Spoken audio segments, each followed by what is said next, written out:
Bafowethu, Kaizer Chiefs isayina abadlali namhlanje ngizoconfirma lokho. Training, they were training with the team. They are our players. So guys, please stay tuned to the video.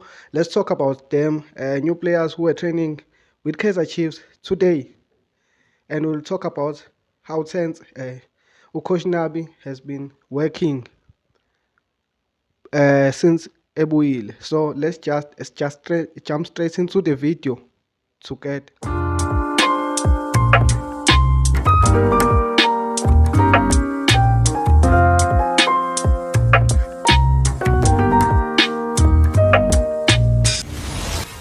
Hello everybody, welcome to my channel. This is Amakhosi Stand Podcast.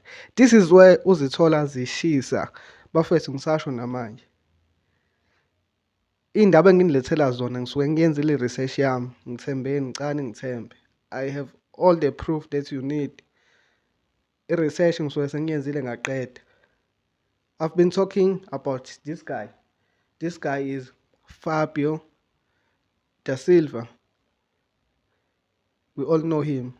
Ngikhulumile ngaye, and some of the comments abafethu they were saying nginamanga and stuff. Bafethu, uSilva ula eSouth Africa njengamanje kade ejima namhlanje eNaturena.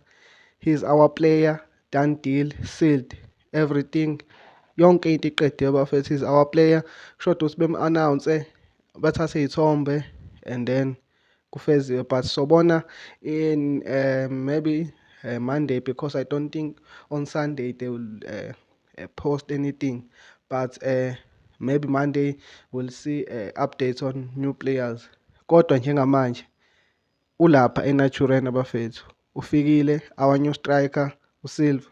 So bafethu, please keep on trusting me. Laba abangithembayo, laba abangakangithembi ngithi nje please ngicela ngizame indlela yokungithemba, ngoba I have some sources aba-reliable engingathemba kubona. So ngeke ngisuke ngivesane ngiqamba amanga nje out of nowhere ngithi Faisal Salum ukwi-Chiefs njengamanje. No. Asivesane sisale sesikhuluma ngawo Faisal Salum ngoba sengimthintile.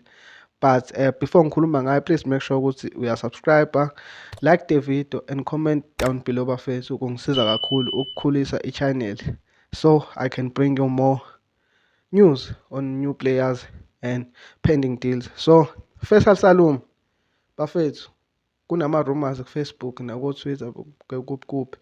Faisal Salum is not yet signed with Kaizer Chiefs, and Azam FC haven't rejected any offer from Kaizer Chiefs, a second bid.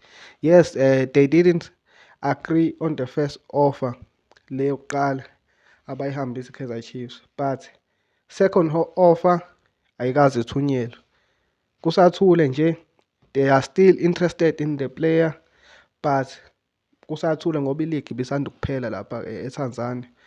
Kodwa uNabi uyamthanda uMjitsa, and uMjitsa has been keen on joining Kaizer Chiefs ever since akhuluma noNabi. uNabi wamshintsha umqondo, wamenza ukuthi ethande i-Chiefs. He's been liking Kaizer Chiefs, yabo nje ufuna ukuzodlala i-Kaizer Chiefs uMjitsa. So let's be patient and see ukuthi i-Kaizer Chiefs management izodila kanjani nalolu daba layo la Faisal Salum, ukuthi i-offer yesile yamanje bazoyihambisa yini lapha kwi-Azam FC for Faisal Salum. And i-value yakhe is around 9 point something million, so roughly 10 million. So let's see ukuthi Kaizer Chiefs izoya yini ihambise le offer le. Kodwa kwamanje ayikho i-offer erejectwe i-Azam FC. Ngizonitshela mina mhlambe bayihambise namhlanje noma bakayihambisi, kodwa nje ngoba ngenza le video njengamanje, no offer. uFaisal Salum is still a-Azam player. So let's see ukuthi izogcina yenze njani Kaizer Chiefs, izoyihambisa i-offer noma izomiyeka, asazi. But the other guy olapha kwi-Kaizer Chiefs njengamanje, obejima nawo njengamanje namhlanje, u-18 lo Mjitsa odlala eswini. Isibongo sakhe angikwazi ubeza kahle, ngazi noma uChisles noma uChisles, but ulapha kwi-Kaizer Chiefs training with the team. Also naye bazom-announcer with photos and everything. We know ukuthi Kaizer Chiefs bayadileya, banokudileya uma kumele ku-announce abadlali. Ngicathi bazoba ne-press conference or something ukuthi be-announce kahle. Kuzofika ama-journalist lapha eNaturena then. Yabo, ya.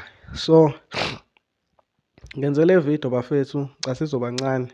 Bengifuna ukucacisa lapho ukuthi new players are at Kaizer Chiefs. Nkanyiso Shinga basubmithile i-offer Kaizer Chiefs of around 4 to 5 million for uNkanyiso Shinga. So angazi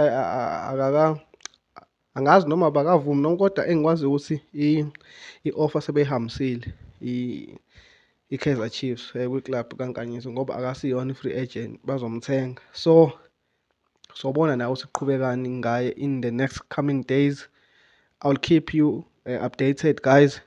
Everything next week, next week, noma inini, as long as leli window ingakavali, I'll keep on telling you what is happening with Kaizer Chiefs transfer, pending deals, done deals, and everything. So guys, please make sure you subscribe to the channel, like the video, and comment it down below. Thank you so much for watching. I'll see you on another video. Danko.